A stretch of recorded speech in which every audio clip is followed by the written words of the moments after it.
أنعمت عليهم غير المغضوب عليهم ولا الضالين.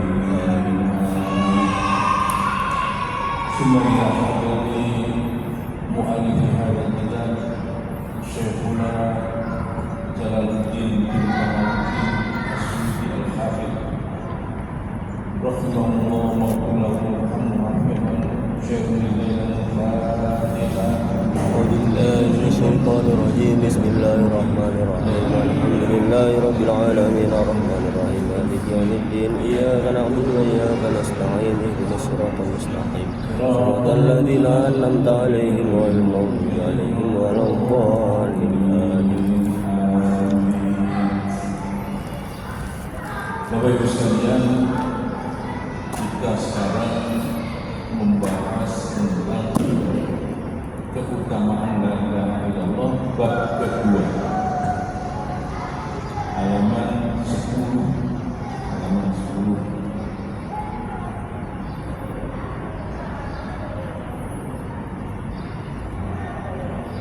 Tentang keutamaan la ilaha illallah. Bismillahirrahmanirrahim. Saya bacakan panjangan nilai ini tidak apa-apa. Qala an-nabiy sallallahu alaihi wasallam, man qala kulla yawmin la ilaha illallah Muhammadur Rasulullah mi'ata marratin jaa yaumal qiyamati wa wajhuhu kal qamari lailatal badri. Alhamdulillah. Qala Nabi sallallahu alaihi wasallam, man qala kulla yaumin la ilaha illallah Muhammadur Rasulullah mi'ata marratin jaa yaumal qiyamati kal qamari lailatal badri. Sapa wong ngendikane Nabi Muhammad sallallahu alaihi wasallam yang berkata setiap harinya dengan mengucap la ilaha illallah Muhammadur Rasulullah 100 kali, datang di hari kiamat nanti wajhu kal qamari lailatal badri, wajahnya itu nanti seperti bulan purnama. Jadi wiridan la ilaha illallah ini tidak ada tandingan. Paling top-topnya wiridan ini. Tapi Bapak dan Ibu sekalian, sebelum saya menerangkan tentang fadilah daripada la ilaha illallah, saya akan sedikit menyinggung tentang makna la ilaha illallah. Apa yang dimaksud dengan kalimat la ilaha illallah? La ilaha illallah itu adalah kalimat tauhid. Di sini adalah dua kalimat syahadat. Asyhadu an la ilaha illallah wa asyhadu anna Muhammadar Rasulullah. Kalau orang Islam ini tidak asing. Wislan lancar insyaallah. La ilaha illallah Muhammadur Rasulullah. Kalau asyhadu an la ilaha illallah wa asyhadu anna Muhammadar Rasulullah. Ini kalau orang baru masuk Islam diikrarkan lewat ikrar ini. Harus lewat ini. Aku bersaksi bahwasanya tiada Tuhan selain Allah, dan aku bersaksi bahwasanya Nabi Muhammad adalah Rasulullah Allah. Bapak Ibu sekalian yang dirahmati oleh Allah, jadi makna la ilaha illallah itu mencakup dua hal. Yang pertama, Allah tidak butuh kepada makhluk. Allah tidak butuh kepada makhluk. Jadi Allah itu zat yang tidak butuh kepada lainnya, dan itu pasti berarti Allah itu wujud. Allah itu ada terlebih dahulu. Dulu ono apa-apa, Gusti Allah wis ono.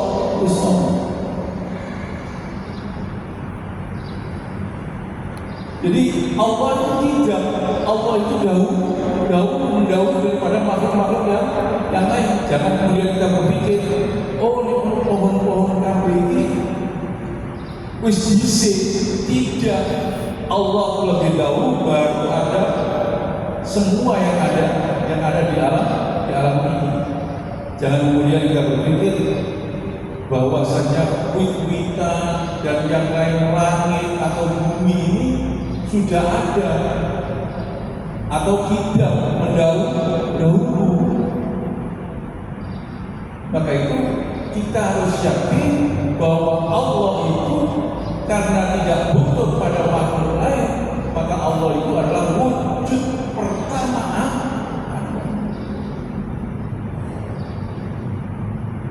Ini yang diikrarkan itu harus kita tanamkan di dalam hati kita dan pikiran kita.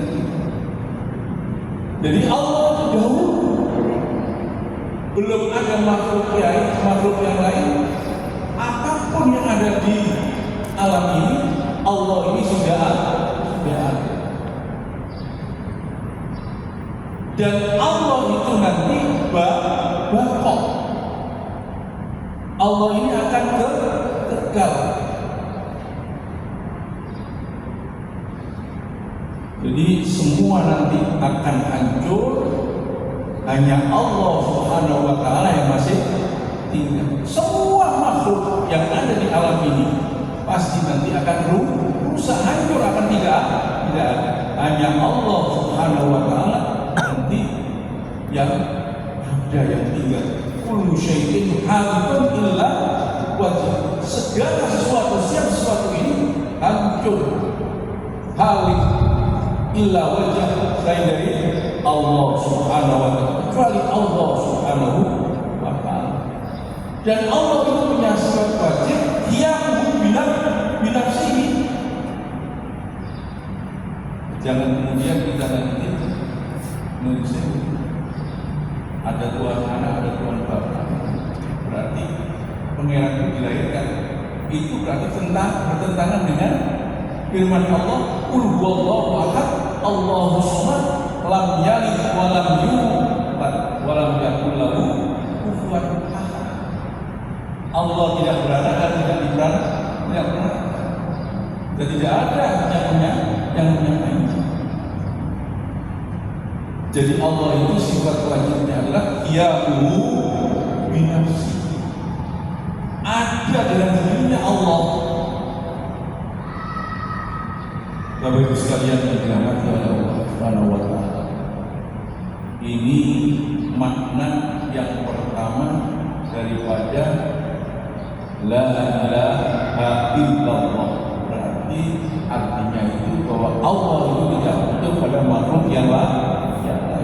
Allah sudah ada.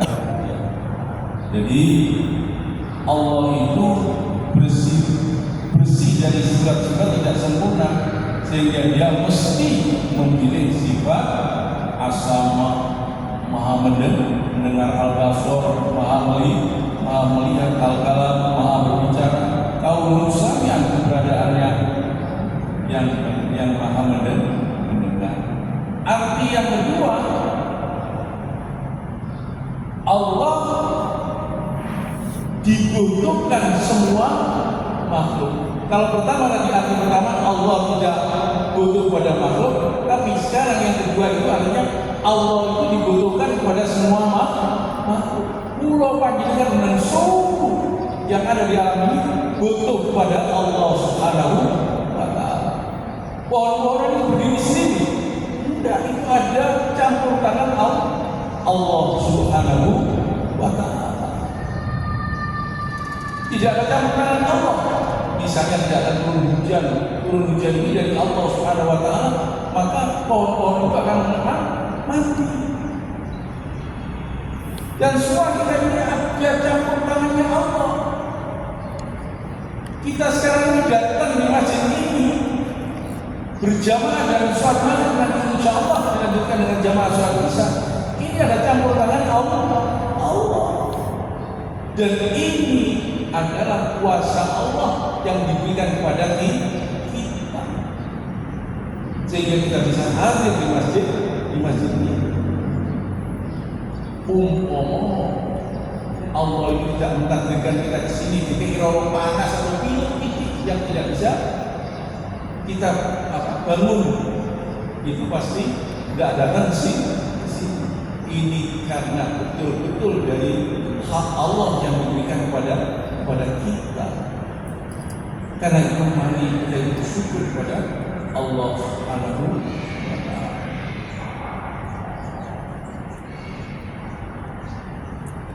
Dan Allah itu adalah sifatnya wahdah, yang esa, tunggal. Kemudian Qudroh itu maha kuasa. Seperti tadi, pohon tanpa diberikan air hujan oleh Allah Subhanahu wa Ta'ala, maka tidak akan hidup, akan mati. Kita sekalian ini misalnya kesandung ini saja, kita tidak akan datang di masjid ini.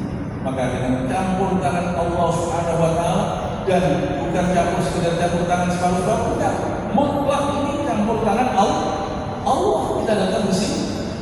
Alhamdulillah. Saya datang dari Rangguat pun memilih mobil, alhamdulillah. Masih tegar. Ini dari Allah Subhanahu wa Ta'ala. Pak Haji Lutfi dengan kendaraan sepeda motornya, alhamdulillah. Walaupun usia di atas 60 tahun, berek kan? 70 tahun. Seisa sepeda motoran, alhamdulillah. Gak ono orang jelas, paling-paling ya begitu. Alhamdulillah, kita bersyukur kepada Allah Subhanahu wa Ta'ala. Kita sudah melewati fase remaja, fase rojulan. Kemudian kita sekarang ini sudah mulai fase yang separuh tua, ini belum tua, separuh tua, walaupun ditunggu. Pak Haji ditunggu, saya juga ditunggu, tapi sudah bukan belum tua ini ya, belum tua kita ini.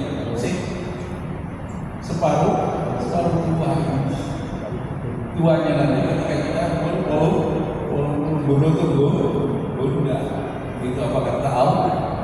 Pembuai jaluk iso produk sulit.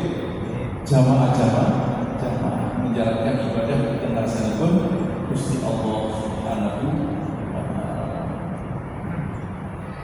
Bapak Ibu yang dirahmati oleh Allah Subhanahu wa Ta'ala, dari makna la ilaha illallah yang pertama, yaitu tidak hubungan Allah kepada makhluk, dapat dimengerti bahwa Allah Subhanahu wa Ta'ala itu bersih dari berbagai kepentingan.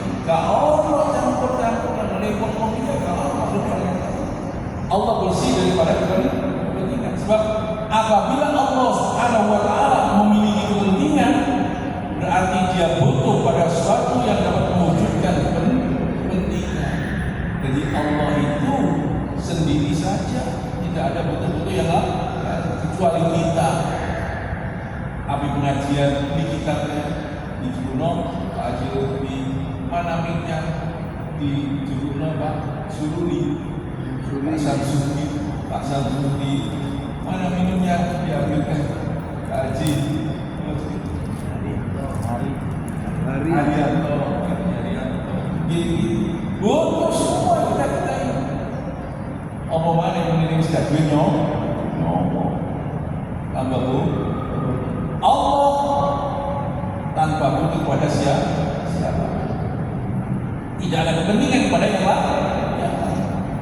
Itu maksud daripada la ilaha illallah, arti yang pertama. Dan dari mana la ilaha illallah yang kedua, yaitu semua makhluk itu membutuhkan Allah Subhanahu wa Ta'ala. Panjangan bunga dan merasa Gusti Allah, ya Allah berikan saya rizki, ya Allah berikan saya kesehatan, ya Allah berikan saya derajat ya Allah berikan saya sehat sehingga saya bisa beribadah kepada. Ini maksud daripada makna yang kedua, la ilaha illallah, la ilaha illallah. Semuanya membutuhkan Allah Subhanahu wa taala. Ya Allah, luruskan anak saya. Sudah semester 7 ya Allah, ditinggali dosen ini terus saja. Dosen ini hilang luar negeri, mau ada konsultasi, dosen ini ada kepentingan. Ya Allah, untuk dosen ini tidak pilih ini sehingga anak saya bisa konsultasi. Dikai Gusti Allah pilih, akhirnya ditelepon dosen ini. Bapak ada, ya nanti saya jadikan kesana Pak. Boleh silakan. Ini adalah karena Allah Subhanahu wa ta'ala. Kalau tidak, kepada siapa kita meminta? Hanya satu-satunya kepada Allah Subhanahu wa ta'ala. Jangan minta kepada dukun, jangan minta kepada apa saja. Ini syirik namanya. Kalau kita butuh sesuatu apapun, sekecil apapun atau sebesar apapun, ayo kepada Gusti Allah. Nek nyunting adik nanduk. Apa Allah nanduk? Tidak saya nanduk tangannya nyanduk menduk soalnya nek ikan menduk. Kalau nyanduknya misal gini kan, dia jalan kayak ikan Jadi seolah-olah Allah itu ada di atas, tapi Allah itu sebenarnya ada di mana? Itu maksud makna la ilaha illallah yang kedua. Jadi makhluk yang membutuhkan Allah Subhanahu wa ta'ala. Jadi dapat dimengerti maka alam raya dan seluruh isinya pasti butuh pada Allah Subhanahu wa ta'ala. Sebab apabila alam dan seluruh isinya ini qadir dahulu, tentu alam dan seluruh isinya ini tidak butuh kepada Allah Subhanahu wa ta'ala. Jadi yang dahulu yang qadir itu adalah Allah, bukan alamnya. Jadi lebih dahulu Allah Subhanahu wa ta'ala. Itulah pengertian la ilaha illallah.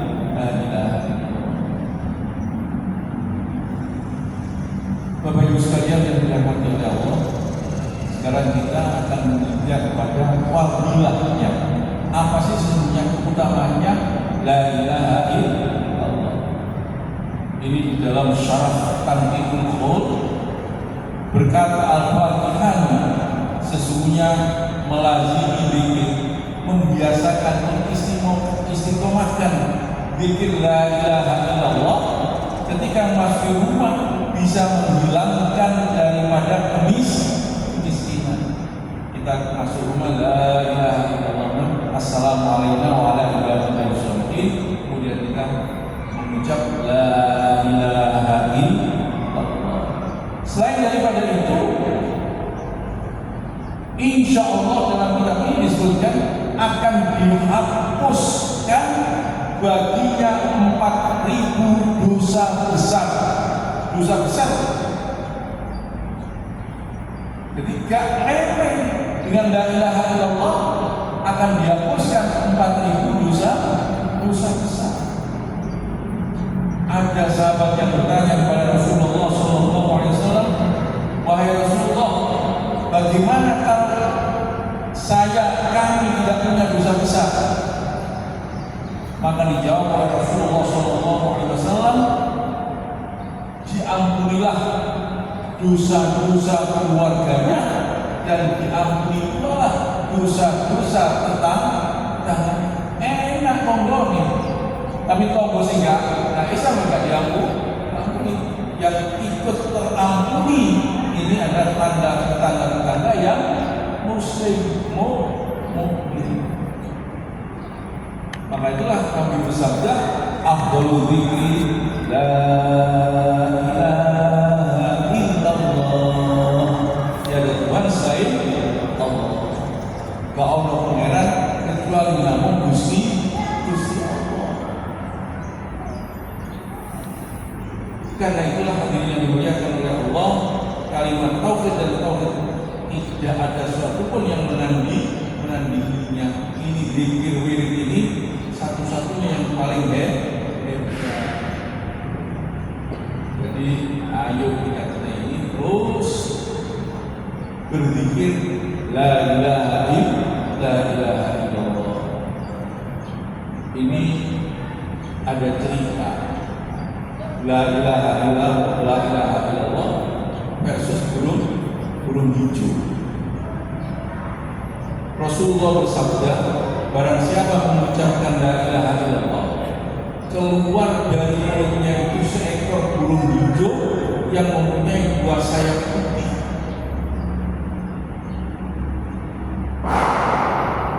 Dan dia simbukan mutiara dari yakut. Ia naik ke langit dan terdengar suaranya dari bawah. Dia naik ke atas, tapi suaranya gemuruh koyok awan itu ketongi so. Ada yang berkata, tenang, sepi. Apa katanya burung itu? Tidak bisa. Saya tidak mau tenang, saya tidak mau sepi. Kalau orang yang mengucapkan la ilaha illallah ini, pemilik la ilaha illallah ini belum diampuni dosa. Jadi pulau panjenengan ini nanti ada ketika kita wirid la ilaha illallah itu nanti ada burung yang akan membawanya ke arah sana, di arah sana terus mendengung terus.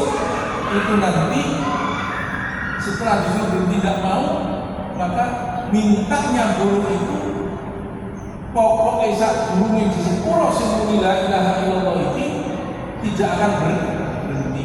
Akhirnya ya saya ampuni ya Allah Subhanahu wa ta'ala. Akhirnya burung itu berhenti untuk mengaum seperti kumbang. Ini hebatnya daripada la ilaha illallah. Maka kalau ibu kalau teman-teman namanya bertasbih, selain mau sholawat, maka la ilaha illallah. Bapak Ibu sekalian yang dirahmati oleh Allah Subhanahu wa ta'ala, ada lagi ini Nabi Muhammad sallallahu alaihi wasallam bersabda, tidaklah seorang hamba mengucapkan la ilaha illallah Muhammad Rasulullah melainkan Allah Subhanahu wa ta'ala berfirman, benarlah hambaku, akulah Allah, tiada Tuhan selain aku, wahai para malaikatku, saksikan engkau saya angkat jadi saksi, aku telah mengampuni dosa-dosa orang-orang yang terdahulu dan yang akan datang. Ditegaskan selain tadi ada burung hijau tadi, ini ditegaskan lagi oleh Rasulullah Sallallahu Alaihi Wasallam. Orang yang mengucapkan itu nanti malaikat suruh menyaksikan bahwasanya dia nanti akan diampuni dosa-dosanya oleh Allah Subhanahu Wa Taala. Kemudian Rasulullah SAW bersabda lagi, barang siapa mengucapkan la ilaha illallah dengan ikhlas, ia pun masuk surga. Dikatakan, ya Rasulullah, apakah ikhlasan itu? Ikhlas itu yang diomong, bentuk ikhlas itu. Bertanya sahabat pada Rasulullah Sallallahu Alaihi Wasallam. Ikhlas itu adalah jangan sampai atau mencegah seorang berbuat maksiat. Ojo sampai kita mengucapkan la ilaha illallah kemudian kita masih berbuat maksiat. Bapak Ibu sekalian yang dirahmati oleh Allah Subhanahu wa taala, ini di zaman Bani Israil dulu, ini ada cerita lagi. Ada ahli ibadah dan pelacur. Ini orang cerita di zaman Bani Israil, yaitu zaman Nabi Musa alaihissalam. Ada dua orang memang namanya sangat terkenal, yaitu yang pertama ahli ibadah dan yang kedua adalah pelacur. Pelacur itu kan orang yang berbuat maksiat.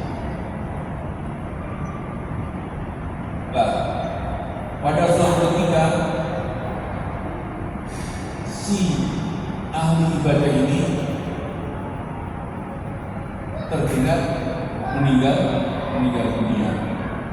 Nabi Musa mendapatkan waktu dari Allah Subhanahu wa taala, wong iki masuk neraka. Padahal ahli ibadah. Wong iki bakal masuk neraka. Tidak lama kemudian pelacur juga meninggal dunia. Nabi Musa diberitahu lagi, wong iki bakal mlebu swarga. Nabi Musa kaget. Maka ini kemudian jadi disidiki oleh Nabi Musa alaihissalam. Didatangi ke rumahnya istrinya si ahli ibadah. Apa yang dilakukan oleh suaminya? Nabi Musa, Anda tahu sendiri, suamiku adalah ahli ibadah. Ya, selain daripada itu, kata Nabi Musa, dia sebelum tidur berkata, sungguh untung kami jika dia yang diajarkan Nabi Musa itu benar. Ini kan kata-kata ragu, tidak yakin apa yang disampaikan oleh Nabi Musa itu kebenarannya. Jadi orang ini ragu terhadap ajaran Nabi Musa. Mari kita Nabi Musa melanjutkan ke istri ahli pelacur. Apa yang dilakukan suami? Anda tahu sendiri, suamiku adalah seorang pelacur, selalu berbuat maksiat. Saya jadikan itu. Mungkin ada amalan-amalan yang lainnya dia lakukan. Iya Nabi Musa, setiap menjelang tidur dia itu mengucapkan la ilaha illallah walhamdulillah. Iki ini jadi yang satu ragu-ragu terhadap ajaran Nabi Musa, yang satu yakin la ilaha illallah walhamdulillah, ini yakin akan adanya Allah adalah saja Tuhan selain Allah. Wajar akhirnya yang namanya pelacur kemudian masuk surga, yang ahli ibadah masuk neraka. Nah, ini kita juga harus hati-hati. Artinya jangan sampai kita ini lepas iman kita yang sudah kita bina sejak kecil. Iman kita ini harus kokoh di hati. Lebih-lebih maaf ketika kita dalam keadaan sakaratul maut. Gak ono sing iso nolong kecuali amal kita sendiri sampai pada kuburan amal kita sendiri yang akan menolong kita. Maka itulah kemudian dijelaskan oleh Rasulullah SAW, jaga imanmu, jangan sampai lepas. Sesungguhnya kecelakaan yang lebih besar itu adalah ketika kita masuk Islam, tiba-tiba kemudian kita ini orang Islam, tiba-tiba menjadi kafir. Nah ini bisa jadi ada semacam kita punya tanggungan hak agami. Makanya kalau ada orang meninggal kan ditanyakan apakah ada hak agami. Ketika Rasulullah SAW masih hidup, kalau orang itu meninggal kemudian punya hutang baik pada tetangga atau pada orang yang lain, maka Rasulullah tidak mau menyolatkan. Sampai Sayyidina Ali Al-Mubarak angkat tangan usul pada Rasulullah, saya akan menagih hutangnya. Kemudian Rasulullah mau menyolatkan. Akibat dari hutang yang tidak tersaur, yang atau seolah-olah kita itu tidak mau mengerti tentang itu, maka ini menjadikan kita ini di alam kubur ini tersiksa karena kita masih punya utang. Ayo mumpung kita ini masih saya bersihkan utang-utang kita ini. Sekecil apapun utang, sebelum kita misalnya ayo kita dilefas. Pak, aku dibuka di Romeo. Tolong Pak Evas. kepada orang yang kita tahu. Atau mungkin ada lagi dalam kehidupan rumah tangga, anaknya akeh, tak ngerti dia ini, ya, terlepas ucapannya itu yang bisa menjadikan mentala istrinya.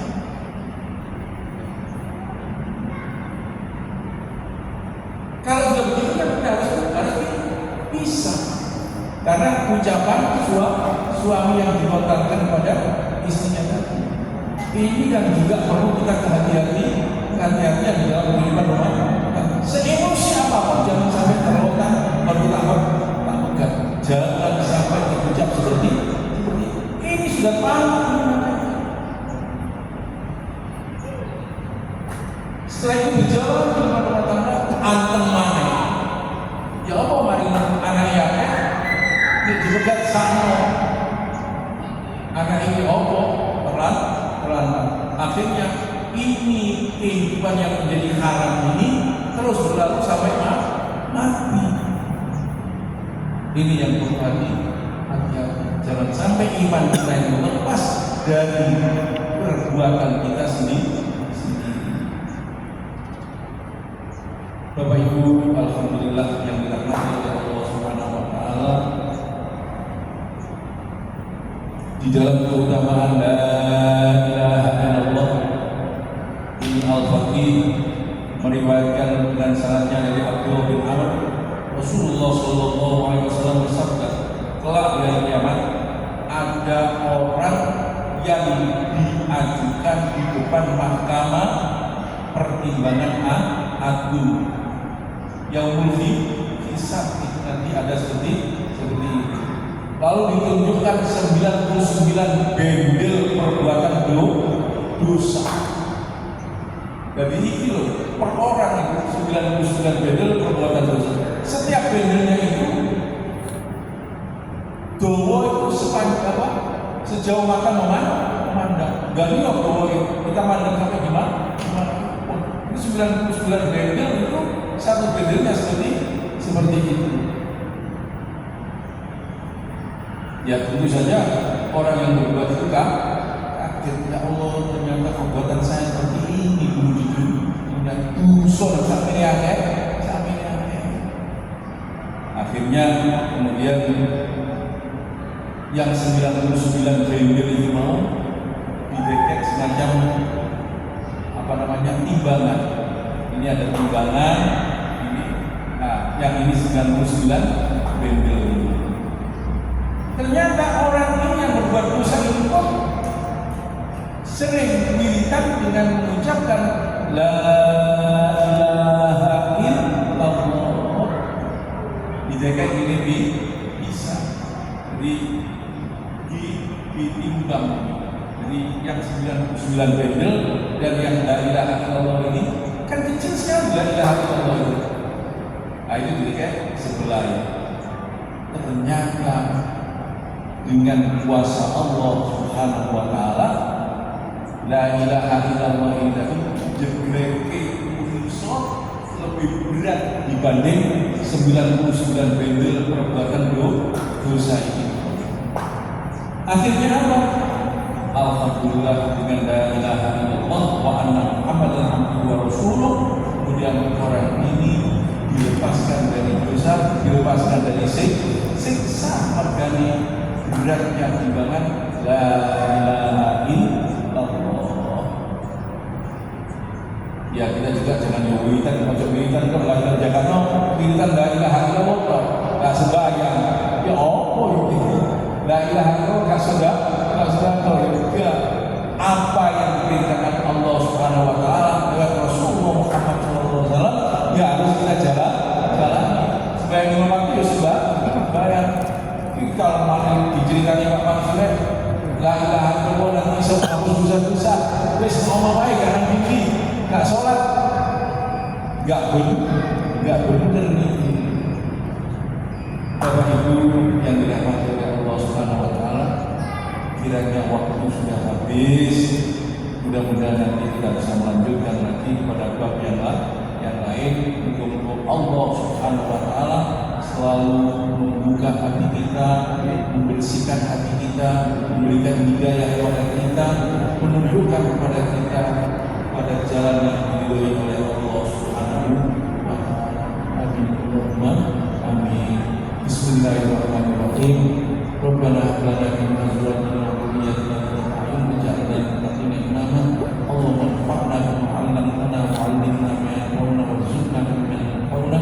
Rabbana atina fid dunya hasanah wa fil akhirati hasanah wa qina adzabannar.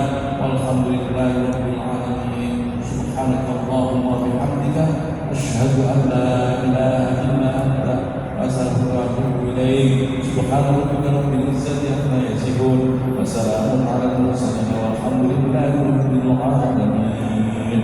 Wallahu muwaffiq ila aqwamit thoriq. Wassalamu alaikum warahmatullahi wabarakatuh.